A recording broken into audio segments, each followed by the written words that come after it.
So I'm supposed to play stay-at-home dad while you're out playing mobster? Hey, I'm back to talk to you a little bit more about the movie The Kitchen. In our last discussion, we were talking about how the girls came into doing the racketeering, talking about how the husbands went into prison for what they were doing, and the women needed to find a way to make it, not being able to depend on the guy who took care of them, little Jackie, from their crew. And so they found a way and kind of do what women do, what women tend to do, right? We take care of things where things need to be taken care of. We fill in the gaps, we fill in the holes, and that's how the women rose to their sense of power in the neighborhood. Speaking of Hell's Kitchen. So we last left off about talking about little Jackie's, and I posed a question about relating to today, how the rise to power, if there's some correlation with the increase in femicide and things going on. Of course, things are happening all over the place, but we've seen a lot of cases of women getting killed. And we know that we're kind of in the season of, women kind of stepping up and becoming a little bit more present in society. So I'm going to go forward a little bit and talk a little bit more about the relationship in the community and how that related to the different cultures. So we have the Hell's Kitchen area, which we know is considered Irish. The Irish kind of like the Irish ghetto, if you will. Then you also had one character, Ruby. She happened to be married to the Irish guy, Kevin. You also have the interactions with the Italians, the Jews, the Greeks. So looking at the hierarchy, we see kind of like the Jewish, the Italians, I'm going to say the Greek, then the Irish, and then, of course, the African American. So as they going about and, doing what they doing, taking on the husband's work, they interact with the Jewish jeweler, which they decided to meet with. And of course he wouldn't entertain them because they, of course, was from Hell's Kitchen. And then there was a quote about them taking care of their own, which that's something that people, say about the Jewish community, that they do look out for their own kind. But one of the things I did notice in the movie when they were meeting with the guy, when they were talking about the contracts with the building of the 28-story building and how they were making the connections with the Italians as far as getting the work to do the buildings, wanted to know why they weren't using union contracts. The same issues that you come across with any type of big building projects in the inner cities, right? So one of the things I thought was pretty interesting was the lady came in, the secretary, which I'm presuming was the secretary.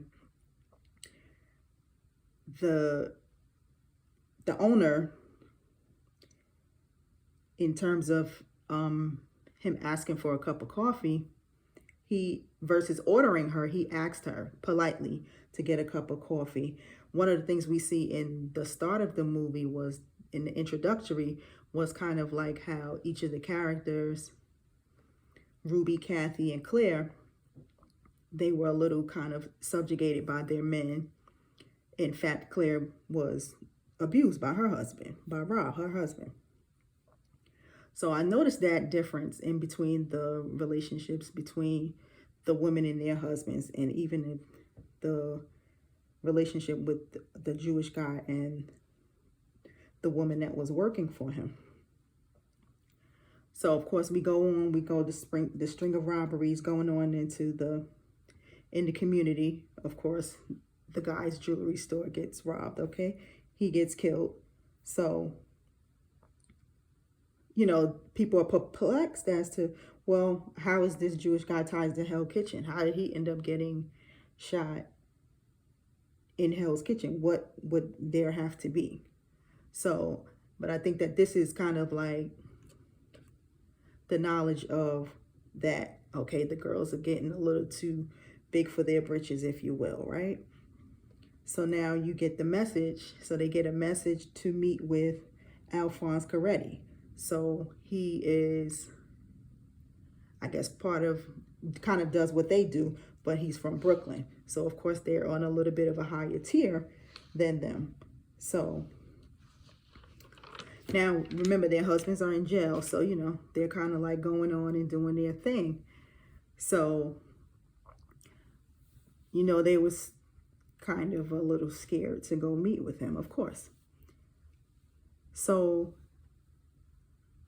one of the things Mr. Caretti says to them is that, you know, maybe the Jews went with you as far as the uprooting the business. They uprooted the business. They ended up uprooting business from the Italians. So that's why Caretti sent for them. You know, what's up with these ladies? Who is these ladies? What are they doing? So he goes, well, maybe the Jews went with you because all your womanhood got under their skin. So you know what's said about women and kind of their relating to men and what have you find you and what have you rather. So later on, they find out that their husband's sentences were going to be shortened.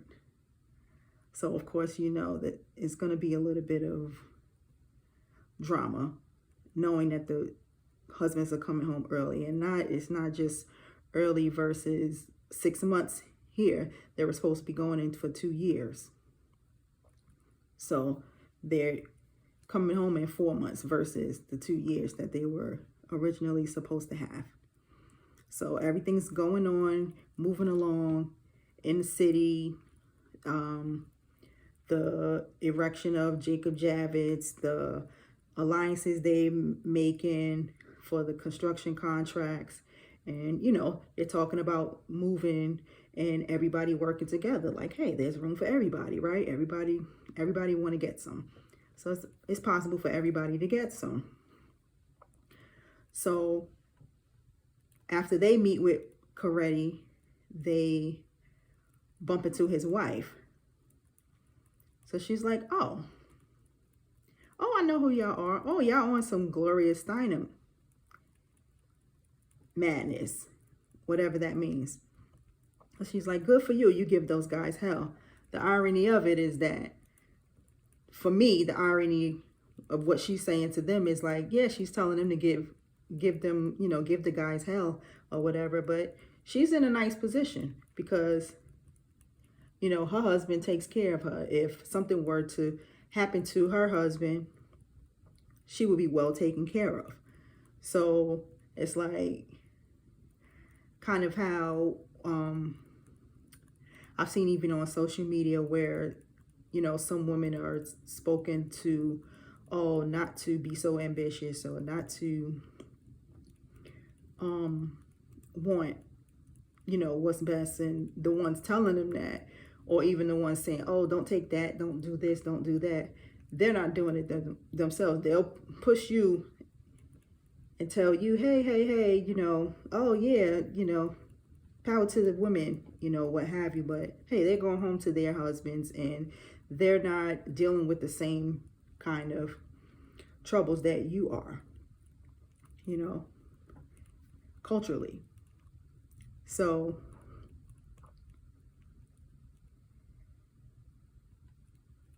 we go on and, you know, kind of little drama erupts as they trying to figure out what they're going to do now that the husbands are going home, are going to be coming home. What are they going to do? Are they going to stand? So they decided that they're going to continue to do what they're doing. They're going to take over. The husbands are going to just have to kind of like take a side seat or back seat or whatever to what they're doing.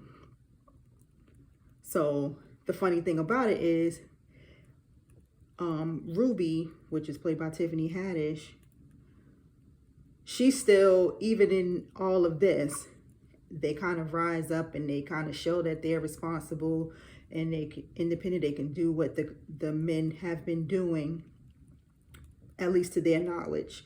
You know, she still did not get the respect that she would like to from her husband's mother. So even to the point to where she still couldn't even sit across from her at the table. So it does eventually get to a place where the money, because the money runs out, the girls are getting money. They're, you know, doing their little collections from the small business owners and what have you. So it comes to where the mother-in-law has to then ask Ruby for money. You know, but then even while she's asking her for money, she's still talking crap to her. Like, yeah, he's going to throw you out like the trash you are. Like, she still sees her as you're like the bottom of the barrel. Even though in their community, they're the bottom of the barrel. So it kind of shows you like, kind of like that hierarchy of you're even worse than me. You're even worse than us. You know, even though we kind of like got the same kind of stuff going on, but we're on this side of the city, or this part of the city, like you're even worse, you know, no different than kind of like what some of us in different communities and cultures do now, right? So, you know, she trips the lady up, gets, you know, kind of does her in a little bit. And so Ruby kind of like cuts her own side deal with the FBI guy who's been looking after them, who was eventually played by Common, right? Her little kind of sugar daddy, so if you will.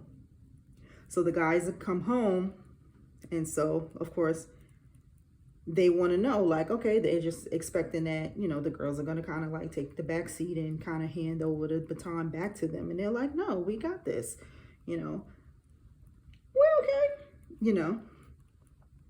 So you, of course, know what's going on right now. You got the battle of the sexes going on. They want things to return to the status quo.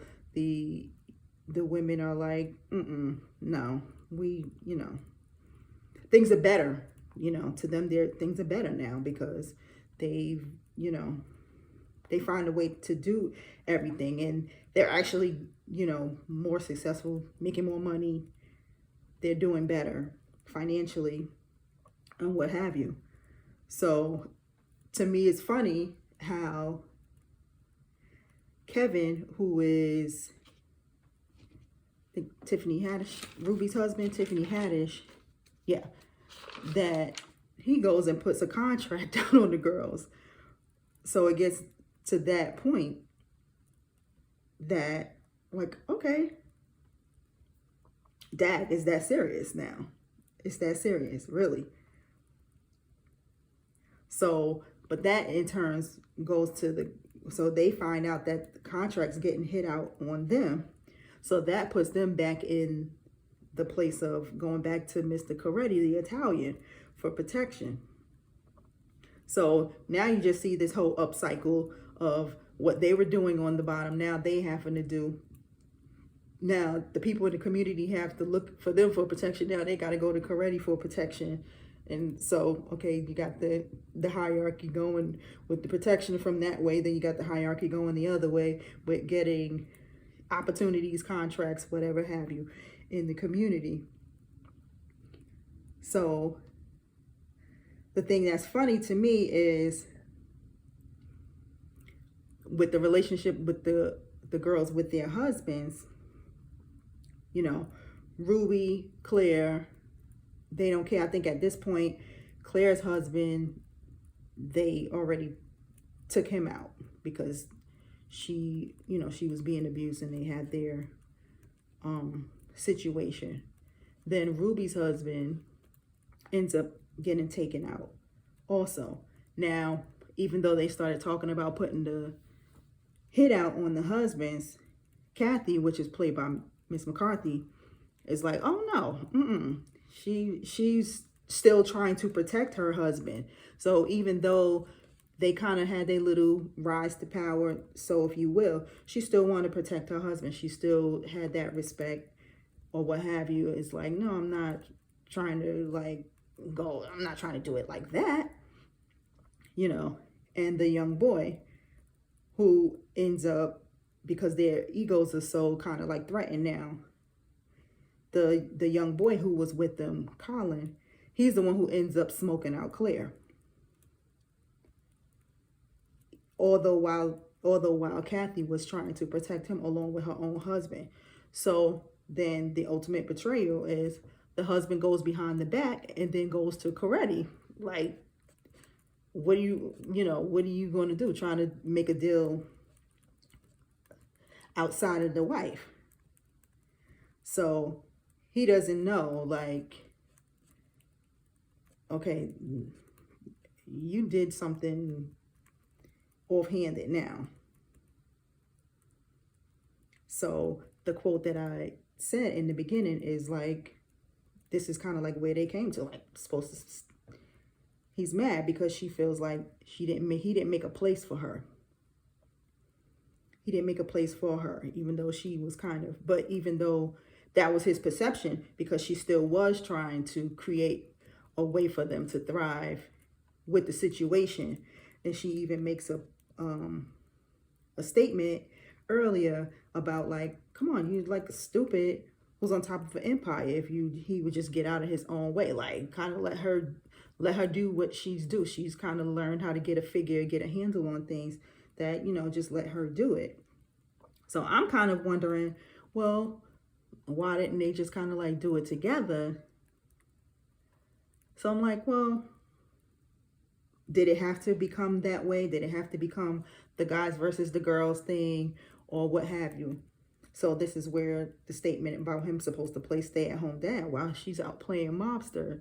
So in turn, they want the roles reversed. But I don't think that was what Kathy really wanted. She wanted to still have her place, but she still wanted to give deference to her husband, I feel.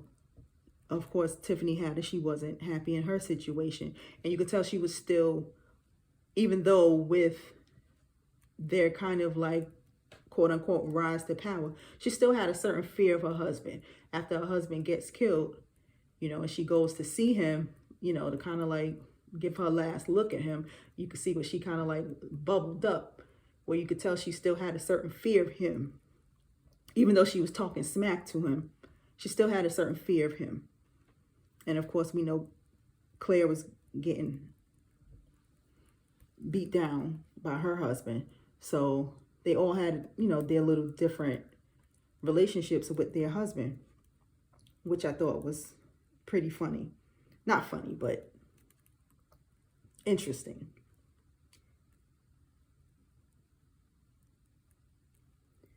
So that's kind of how the story ends. And one of the things that kind of struck me in the end was when she was kind of talking towards the end, where she was kind of talking about how she didn't how she get to where she was doing what she was doing. And one of the things that she said was, I didn't do this for my kids. I did this for me. So it kind of make me want to pose the question, even to women in general, in all our ambitions, in all our, especially those of us who have children, need we ever stop to think about the things that we do? Are we doing it for our kids? Are we doing it for me? Or did she just feel like she needed something to do for herself because she was always kind of deferring to her husband for everything, or what have you? So it just made me want to ask the question to women out there, the things are you doing? Is it something that you thought about? Are you doing it for your kids? Are you doing it for you? How do you come to what you're doing? We all know that things change, whether how when we have kids, and what our focus is, what our priorities change, and what have you. So I thought that was an interesting question to pose out there. And one of the other things that I thought about, and this is, I guess if there is anyone who is watching who is quote unquote Black, one of the things that Tiffany Haddish character Ruby said is when they got to the point where her and Kathy was kind of at odds, because of course then they were fighting for the power. She says the only thing Black people need is power. And I just want to know, whether you're a male or a female, do you think that's true?